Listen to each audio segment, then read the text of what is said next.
আসসালামু আলাইকুম। মোবাইল দিয়ে ভিডিও এডিটিং করার ক্ষেত্রে আপনারা সকলেই হয়তো KineMaster অ্যাপের সাথে পরিচিত, যারা মোবাইল দিয়ে কন্টেন্ট তৈরি করছেন, এডিট করছেন। অ্যান্ড আমিও আজ থেকে প্রায় ২ বছর যাবৎ আগে KineMaster দিয়ে ভিডিও এডিট করতাম। অ্যান্ড আমার কাছে মনে হতো যে মোবাইল দিয়ে ভিডিও এডিটিং করার ক্ষেত্রে KineMaster ছিল সবথেকে বেস্ট অ্যাপ। কিন্তু আমি সম্পূর্ণ ভুল ধারণায় ছিলাম। কারণ আমি এখন ১ বছর ধরে মোবাইল দিয়ে ভিডিও এডিট করার ক্ষেত্রে KineMaster অ্যাপকে ইউজ করছি না। অ্যান্ড আমি যে অ্যাপটাকে ইউজ করছি এটা KineMaster থেকেও আরও দ্বিগুণ টুলসফুল, এবং এই অ্যাপটায় এত পরিমাণ টুলস রয়েছে। এই অ্যাপ দিয়ে যদি ভিডিও এডিট করেন আপনি, তাহলে বুঝবেন না কেউ আপনি কি মোবাইল দিয়ে ভিডিও এডিট করছেন নাকি কোনো এক্সপেন্সিভ কম্পিউটার বা আফটার ইফেক্ট বা এক্সপেন্সিভ কোনো ভিডিও এডিটিং সফটওয়্যার দিয়ে ভিডিও এডিট করছেন। সো ওয়েল, টাইটেল থাম্বনেল দেখে আপনারা অলরেডি বুঝে গেছেন আমি ক্যাপকাট অ্যাপসের কথা বলছি। হ্যাঁ, ক্যাপকাট এমন একটা অ্যাপস, মোবাইল দিয়ে যদি আপনি ভিডিও এডিটিংয়ের কথা বলেন, কেউ যদি আমাকে আজ থেকে ১ বছর আগে যদি জিজ্ঞেস করতো মোবাইল দিয়ে ভিডিও এডিটিংয়ের ক্ষেত্রে বেস্ট সফটওয়্যার কোনটা, তাহলে আমি চোখ বন্ধ করে সবাইকে KineMaster বলতাম।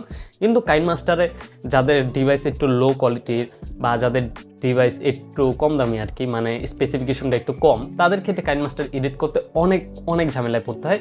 এবং আমি লিটারালি অনেক ধরনের ঝামেলা ফেস করেছি KineMaster দিয়ে।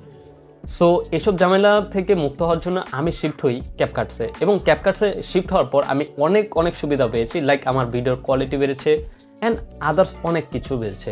ফার্স্ট অফ অল আমি যদি বলি দুইটার ভিতরে ডিফারেন্স, তাহলে হলো KineMasterে কিন্তু আপনি ফ্রিতে ইউজ করতে পারবেন না। আপনি যদি প্লে স্টোর থেকে ডাউনলোড করেন তাহলে দেখবেন এটাতে একটা ওয়াটারমার্ক আপনি পেয়ে যাবেন। আর অন্যদিকে যদি ক্যাপকাট আপনারা ডাউনলোড করেন তাহলে ক্যাপকাট আপনারা সম্পূর্ণ ফ্রিতে ইউজ করতে পারবেন। এটাতে কিন্তু কোনো পরিমাণ ওয়াটারমার্ক নাই। KineMasterও ফ্রিতে ইউজ করা যায়, মোড অ্যাপ বা আদার্স অনেক ধরনের অ্যাপস ডাউনলোড করে, তবে ওইটা আসলে ওরকমভাবে কাজ করে না, অনেক সমস্যা দেখা দেয়, ভিডিও এডিট করার সময় সফটওয়্যার ক্র্যাশ করে। তবে ক্যাপকাট আপনি চাইলে একদম ফ্রিতে ইউজ করতে পারেন, এবং অনেক ধরনের টুলস রয়েছে, এফেক্ট এগুলো কিন্তু আপনি চাইলে একদম ফ্রিতে ইউজ করতে পারেন। অ্যান্ড ভিডিও কোয়ালিটি নিয়ে যদি কথা বলি, তাহলে ক্যাপকাটে আপনারা 4K 60 FPS পর্যন্ত আপনারা ভিডিও এক্সপোর্ট করতে পারবেন, আপনার ডিভাইস যতই লো কোয়ালিটির হোক।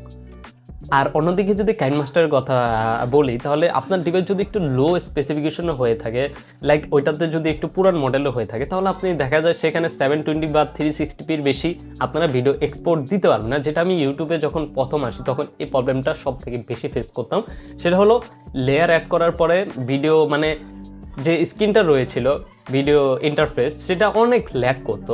অন্যদিকে আমি যদি ক্যাপকাটের দিকে আসি, ওইরকম কোনো ল্যাগিংয়ের দেখা পাই না যদি অনেক পরিমাণ লেয়ার না অ্যাড করা হয়। একসাথে 4টা-5টা লেয়ার অ্যাড করা যায়, কোনো সমস্যা হয় না। আর অন্যদিকে KineMasterে 1টা বা 2টার বেশি লেয়ার অ্যাড করার পর ভাই যে পরিমাণ ল্যাগ দেয়, আর এক্সপোর্টিং তো হয়ই না। থার্ডলি যে বিষয়টার জন্য আপনার ক্যাপকাটে আসা দরকার, সেটা হলো সিনেম্যাটিক বা প্রফেশনাল টুলস। প্রথমে বলা যাক কালার গ্রেডিং নিয়ে কথা বললে আপনারা ক্যাপকাটে অনেক ধরনের টুলস পেয়ে যাবেন, যেগুলোর মাধ্যমে প্রত্যেকটা কালারকে অ্যাডজাস্টমেন্ট করে প্রত্যেকটা কালারের হিউ, স্যাচুরেশন, ভাইব্রেন্স এগুলো বাড়িয়ে আপনি নিজের মন মতো ভিডিওকে কালার গ্রেডিং করতে পারবেন। আর অন্যদিকে আমি যদি KineMasterের কথা বলি, KineMasterে ডিফল্ট কিছু ফিল্টার দেওয়া আছে, সেগুলো ছাড়া আপনি অ্যাডজাস্টমেন্টের ওরকম কোনো সুবিধা নাই যে প্রত্যেকটা কালার নিয়ে খেলার বা কালার গ্রেডিং করার বলতে গেলে ওরকম কোনো ওয়ে নাই KineMaster। আর অন্যদিকে ক্যাপকাটের কথা বললে প্রত্যেকটা কালারকে আপনি নিজের মতো অ্যাডজাস্টমেন্ট করতে পারবেন, লাইক প্রিমিয়ার প্রো বা প্রফেশনাল যে সফটওয়্যারগুলোতে যে টুলসগুলো থাকে সেগুলোর মতো আপনি চাইলে প্রফেশনাল কালার গ্রেডিং করতে পারবেন। হয়তো অত লেভেলের হবে না, 10-এ 8 দেওয়া যায়, এরকম একটা কোয়ালিটির কালার গ্রেডিং আপনারা ক্যাপকাট দিয়ে করতে পারবেন। আর তাছাড়াও প্রফেশনাল যে টুলসগুলো আমাদের প্রয়োজন হয়, লাইক মাস্কিং, ট্র্যাকিং, তারপরে স্পিড র্যাম্পিং, স্লো মোশন, এগুলো কিন্তু আপনারা KineMasterে পাবেন না। অন্যদিকে আমি যদি ক্যাপকাটের কথা বলি, ক্যাপকাটে আপনারা এই যে আমি যে টুলসের কথাগুলো বললাম এই সবগুলো টুলস পাবেন, আর তাছাড়াও এক্সট্রা অনেক ধরনের টুলস পাবেন। এবং অ্যাডোবি আফটার ইফেক্টের কিছু কাজ বা ইফেক্ট যেগুলো আমরা ঘন্টার পর ঘন্টা করে, লাইক ব্যাকগ্রাউন্ড রিমুভ, এবং অ্যাডোবি আফটার ইফেক্ট আপনারা জানেন যে মাস্কিং করে অনেক সময় লাগিয়ে ওইটাকে আমাদের নিজেদেরকে ফিজিক্যালি করতে হয় কাজটা, কিন্তু এটা ক্যাপকাটের মাধ্যমে আপনি জাস্ট এক ক্লিকে ব্যাকগ্রাউন্ড রিমুভ করে ফেলতে পারেন এআইয়ের মাধ্যমে। আর এটা কিন্তু আমার মনে হয় 2023-24 সালের একটা বেস্ট ভিডিও এডিটার অ্যাপ হতে চলেছে। যদি আপনার কন্টেন্ট কোয়ালিটিকে আপনি নেক্সট লেভেল নিতে চান, এবং যদি আপনার কন্টেন্ট কোয়ালিটিকে আরেকটু হাই লেভেল নিতে চান, তাহলে আমার মনে হয় আপনি যদি একজন মোবাইল কন্টেন্ট ক্রিয়েটার হন, তাহলে অবশ্যই আপনার KineMaster থেকে ক্যাপকাটে শিফট হওয়া প্রয়োজন।